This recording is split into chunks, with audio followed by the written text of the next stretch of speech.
말씀은 마가복음 1장 2절입니다. 네, 제가 읽어드리도록 하겠습니다. 하나님의 아들 예수 그리스도의 복음의 시작이라. 아멘. 네, 오늘 방금 읽은 이 한 절 말씀 가지고 마가복음의 기록 목적 첫 번째 시간을 가지고자 합니다. 요한계시록 후에 어떤 성경 본문을 가지고 금요기도의 말씀을 나눌까 생각하다가 마가복음을 선택하게 되었습니다. 우리가 마가복음을 통해 예수님의 말씀과 또 예수님의 모습을 바르게 알면 우리 기도에 더 힘이 될 줄 믿습니다. 오늘 본문 말씀 바로 들어가기 전에 잠깐 이 마가복음에 대해서 설명을 드리도록 하겠습니다. 마가복음은 복음서 중에 가장 먼저 쓰인 최초의 복음서입니다. 마가복음의 저자는 당시 전해져 내려오던 예수님의 순환 이야기, 또 예수님의 기적 이야기, 또 예수님의 그 가르침과 설교들, 또 사도들의 증언들, 이런 여러 구전들을 모으고 또 예수님의 그 어록집, 말씀 모음집 같은 그런 여러 자료들을 바탕으로 성령의 감동 아래 분명한 신학적인 그런 관점과 목적을 가지고 이렇게 전기 및 이야기 형식으로 예수님에 대한 복음서를 만들게 되었습니다. 그래서 마가복음 이전까지에는 이 복음서라는 것이 없었고 복음서 장르라는 것도 없었습니다. 그래서 이런 형식과 이런 모습으로 마가복음을 만든 것은 마가복음 저자의 큰 공이고 또 하나님의 은혜라 할 수 있습니다. 이후에 나오는 복음서들은 다 이 마가복음의 형식을 본받아서 복음서를 이제 만들게 됩니다.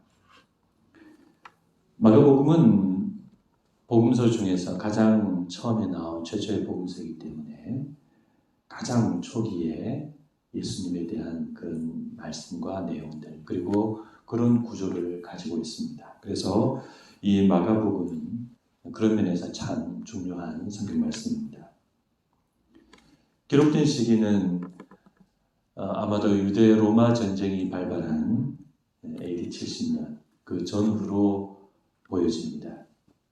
66년경에서 72년 그 사이에 그 전쟁을 배경으로 그렇게 쓰여지지 않았나 그렇게 생각합니다.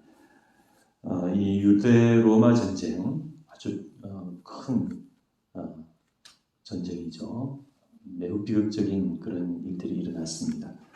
그래서 어떤 큰 사건이 벌어지면 그때에 성경이 기록될 때가 많습니다.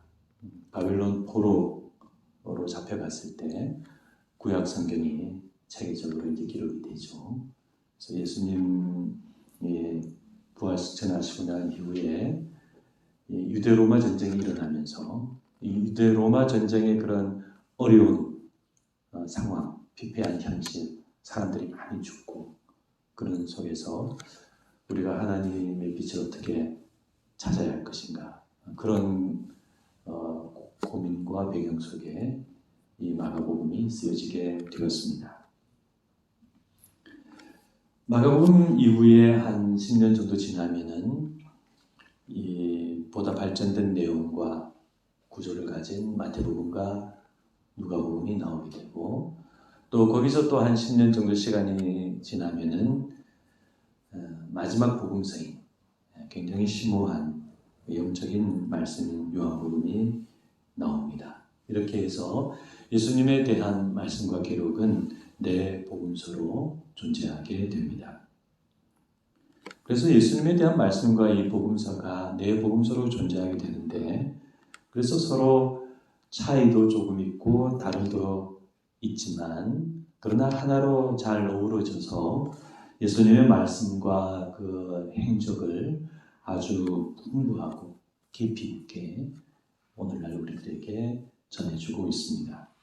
그래서 이런 내 복음서의 모습은 마치 하나의 보석이 빛을 비추는 네 가지의 서로 다른 빛깔이 비춰지는 것 같고, 또 옷감이 네 개의 아름다운 실로 그렇게 서로 잘 짜여진 그런 모습 같기도 합니다.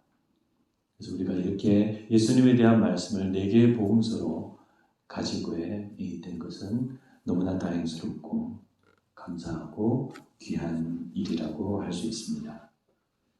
네 개의 복음서가 있기 때문에 서로 중복되는 내용도 있고, 또 그 복음서만 말씀하는 특별한 내용도 있습니다. 그 복음서만 말하는 특별한 내용은 특별한 내용대로 이해를 하고, 중복되는 내용은 어떻게 서로 조금씩 차이가 나는가, 어떤 면에서 일치하는가, 이런 것들을 잘 살펴야 하죠. 그렇게 해서 우리가 종합적으로 내 복음서를 종합적으로 잘 우리가 이해를 이제 해야 하는 것입니다. 한편 예수님에 대한 복음서는 이 네 복음서 외에도 아주 다양한 복음서들이 있습니다만, 그러나 이 모두 이 네 복음서의 수준과 권위에 미치지 못하기 때문에 그 복음서들은 외경으로 분류가 되고, 또 간혹 그 중에서는 복음서라고 이름이 붙여진 위경으로 분류가 되어서 그런 잘못된 문서들도 있습니다. 그래서 외경은 우리가 얼마든지 신앙서적처럼 읽을 수 있지만, 위경은 보아서는 안 되죠. 그것은 우리 신앙의 혼란을 가져다 주게 되는 것입니다.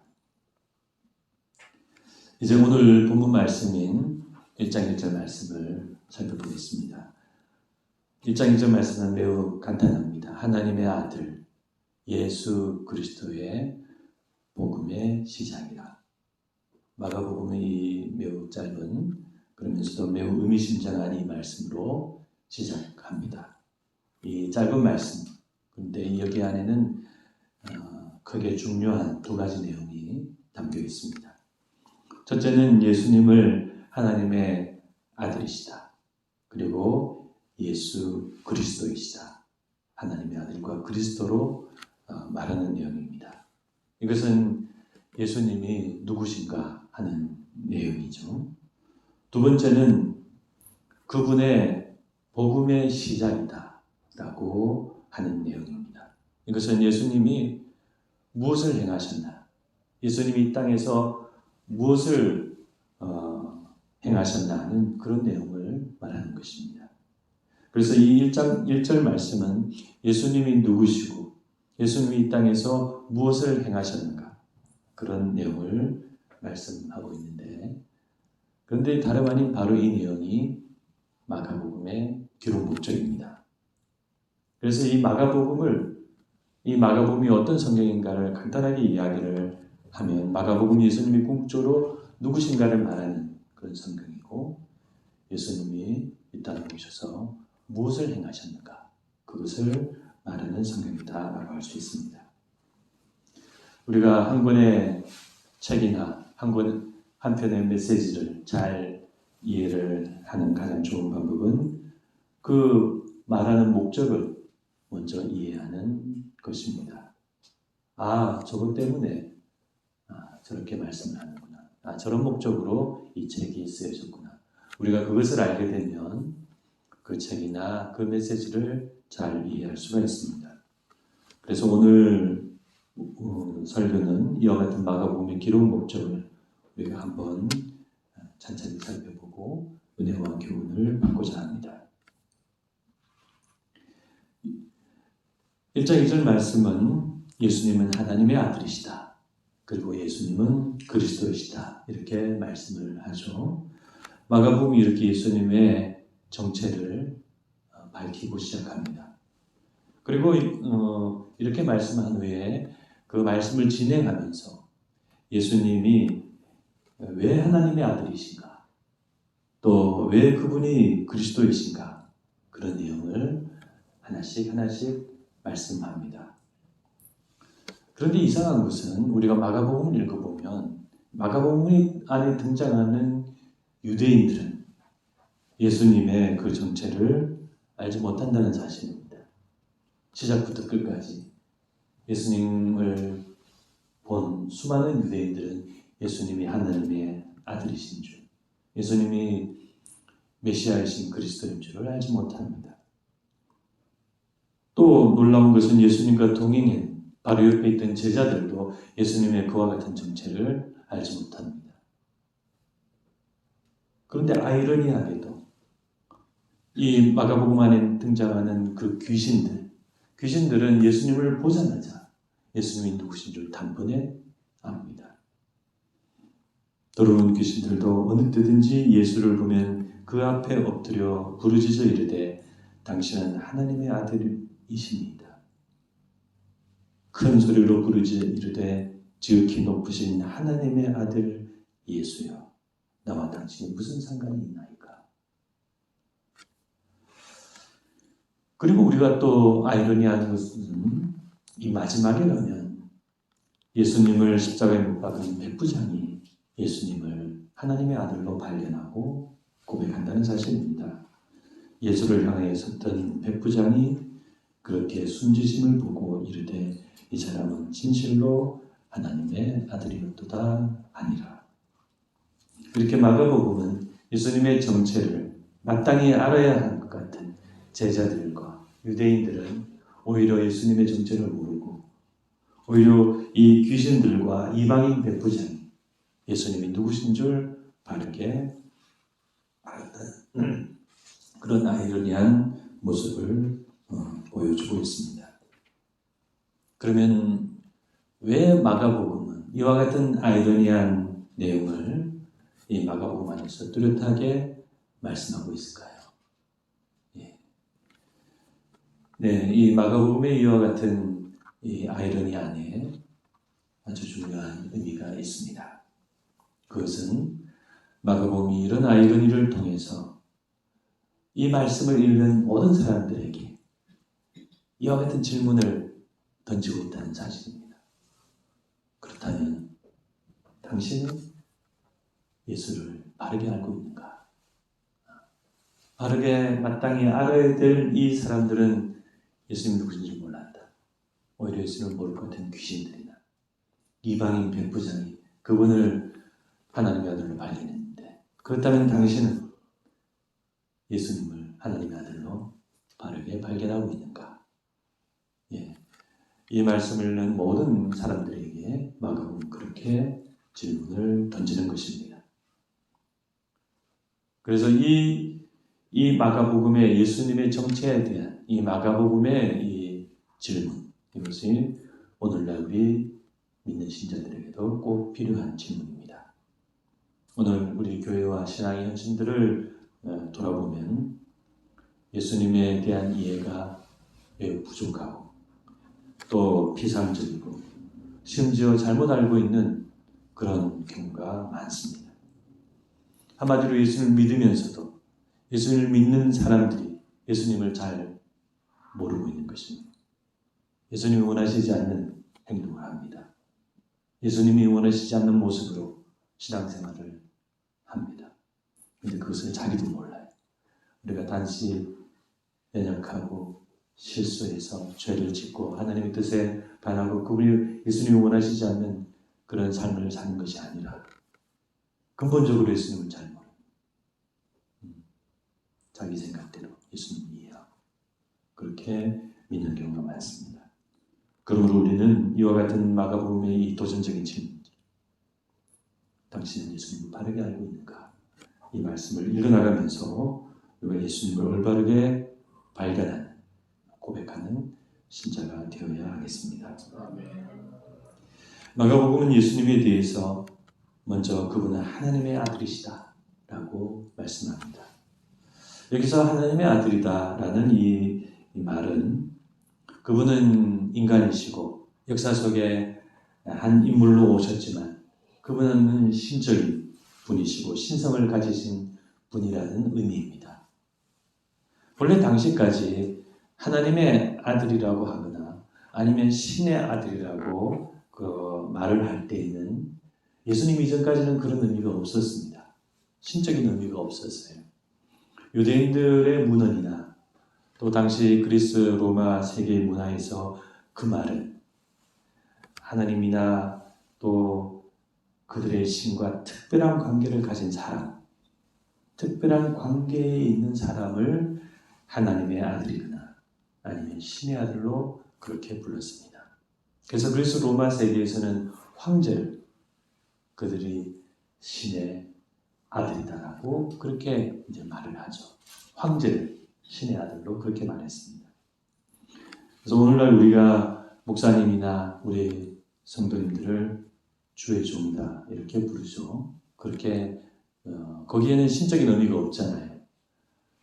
주님이 사용하시는 특별한 종이다 하는 의미에서 주님의 종이다 그렇게 이제 부르는 것처럼 당시에서는 하나님의 아들이나 신의 아들에는 신적인 의미가 없었습니다. 그런데 예수님의 생애와 예수님의 죽음과 부활 승천 이후에 예수님을 하나님의 아들이라고 부르면서는 그 말은 완전히 신적인 말로 이제 바뀌게 됩니다. 하나님의 아들이라는 신성을 가지신 하나님의 아들이라는 의미로 그렇게 바뀌게 된 것입니다. 그래서 우리가 이 당시 초대 교회를 보면 당시 교회와 신자들은 아주 초기부터 교회가 시작된 아주 초기부터 예수님을 신성을 가지신 하나님의 아들로 그렇게 경배하고 고백하고 그렇게 믿었다는 사실을 우리가 발견할 수가 있습니다. 앞서 말씀드린 것처럼 이 마가복음은 언제 나오냐면 60년대 후반에 나왔다고 여기지는데 그보다 앞서 나온 약 50년대에 나온 바울 서신들을 보면 그렇게 되어 있습니다. 신자들이 예수님을 주님으로 고백하고 신성을 가진 하나님의 아들로 고백했다는 내용이 바울 서신들에 나오죠. 그래서 이런 사실들을 감안하면 우리 교회와 초대교회와 신자들이 예수님을 하나님의 아들로 인정하고 그렇게 고백하고 경배한 일은 바울 서신이 50년대에 나왔으니까 그 이전에 이미 확립된 것이죠. 교회가 예수님을 주님으로 고백하고 하나님의 아들로 신성을 가진 분을 고백한 것은 30년대, 40년대에 이미 확립된 사실이라는 거죠. 그러면 30년대, 40년대 같으면은 그것이 어떤 시기입니까? 예수님이 죽으신 바로 그 시기잖아요. 예수님이 공생에 30년을 사시고 십자가에 달려 들어가셨으니까 예수님의 죽음과 부활 승천 이후에 바로 그 고백이 교회 안에 정착이 된 것입니다.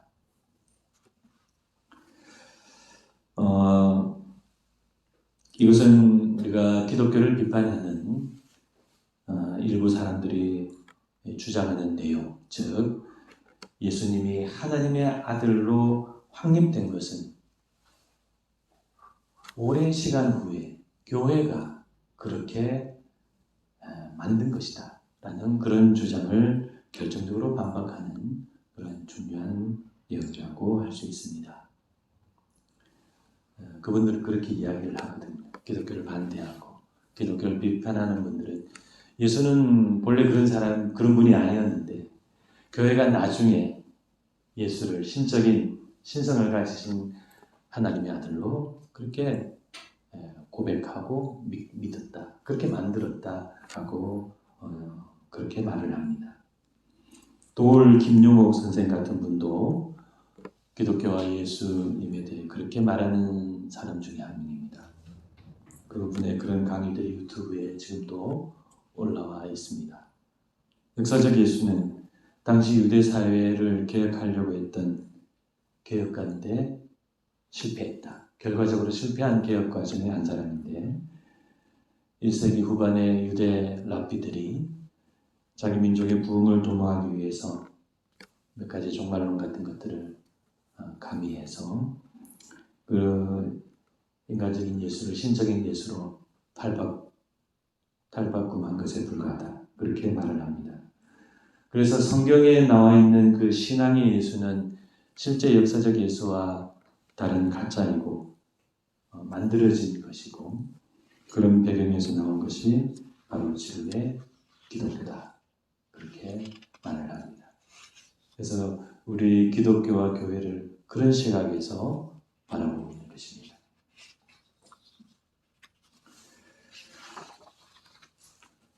돌 김용옥 선생 같은 유명한 분이 그런 강연을 하니까 안 그래도 지금 우리나라에서 기독교를 싫어하는 분들이 많은데 그런 강연을 보면서 기독교의 실체를 알게 되었다라고 그렇게 댓글하고 열렬한 반응을 보이는 사람들이 많이 있습니다. 저는 돌 김용옥 선생의 강의도 듣고 책도 자주 보는 그런 사람 중에 한 사람이지만 그러나 그분의 그런 주장과 강의에 대해서는 참 안타까운 마음을 가지고 있습니다. 왜 그런 검증되지 않은 신학계에서 바깥에 돌아다니는 그런 가설 같은 것을 받아들이고 그런 내용을 마치 본인이 잘 아는 것처럼 사람들에게 강연을 하는지 참 안타깝습니다.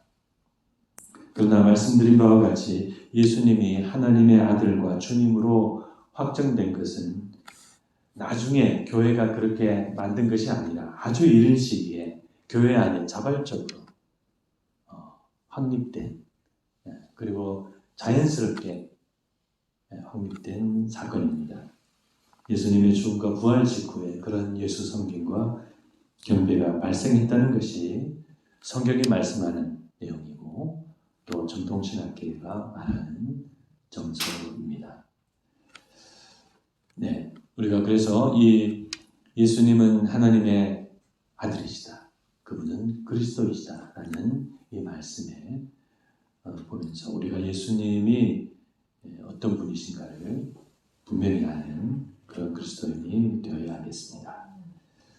네, 오늘은 여기까지 하고 다음 주에 계속 이어서 말씀을 나누도록 하겠습니다. 네, 기도하겠습니다. 처음에 쓰여진 이 마가복음 첫 문장 말씀 하나님의 아들 예수 그리스도의 복음의 시작이라. 하나님 말씀은 처음부터 예수님이 하나님의 아들이심을 밝히고 있습니다. 우리가 이 말씀을 이 첫 문장부터 아멘으로 믿음으로 받아들이는 저희들이 되게 하여 주시옵소서. 예수님에 대해서 함부로 말하고 역사적 예수는 이렇다 저렇다 함부로 이야기하는 사람들이 많아지고 있고 지금 이런 무신론적인 세상 속에서 그런 일들이 많이 일어나고 있습니다. 그러나 우리 교회는 예수님을 주님으로 고백하고 하나님의 아들 고백하는 하나님의 백성들입니다. 저희들의 이런 고백과 이런 믿음이 이런 진리가 흐려지는 이 어려운 세상 속에서도 여전히 믿음을 지켜나갈 수 있도록 인도하여 주시옵시고 우리의 지식과 우리의 삶과 우리의 하나님의 말씀에 대한 이 고백 속에 살아있는 믿음이 될 수 있게 항상 지켜주시옵소서. 성령님께서 저희들에게 믿음을 주시옵시고 믿을 수 있는 마음을 주시옵시고 확신을 주셔서 이 어려운 세상 가운데 등불을 들고 살아가는 저희들이 될 수 있도록 인도하여 주시옵소서. 감사드리오며 예수님의 이름으로 기도드리옵나이다. 아멘.